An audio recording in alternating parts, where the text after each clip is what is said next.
C'est leur bête noire près de Saint-Omer. Les opposants à l'incinérateur Flamoval ne relâchent pas la pression. Nouvelle manifestation ce matin alors que les travaux ont déjà débuté sur le site. Le collectif demande un moratoire. Il a voulu marquer les esprits symboliquement. Gonzague Vandame, Bernard Deroux.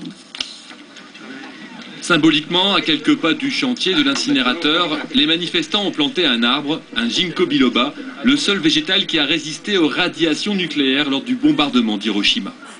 On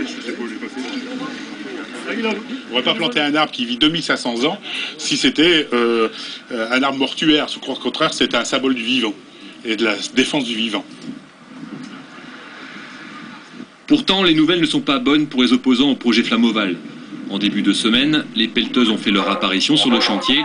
Quant au syndicat mixte chargé de gérer les déchets ménagers, il vient de changer de président. C'est Joël Duquesnoy, le maire d'Arques et partisan de l'incinérateur, qui a été élu. La messe s'est dite d'après le président du syndicat mixte, mais la cathédrale est loin d'être construite.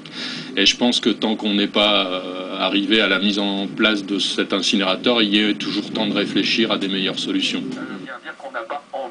Les premiers à réagir ont été les salariés de Bonduel. Ils estiment que le voisinage d'un incinérateur est une menace pour leur activité.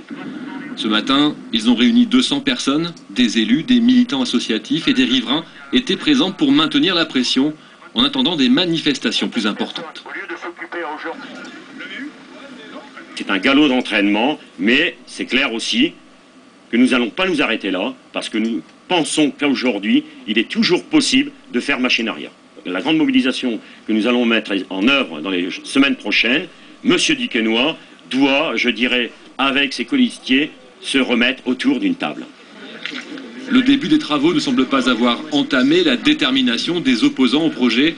Ceux-ci réclament encore et toujours un moratoire et un référendum local sur la question de l'incinérateur. Toujours dans l'actualité, la venue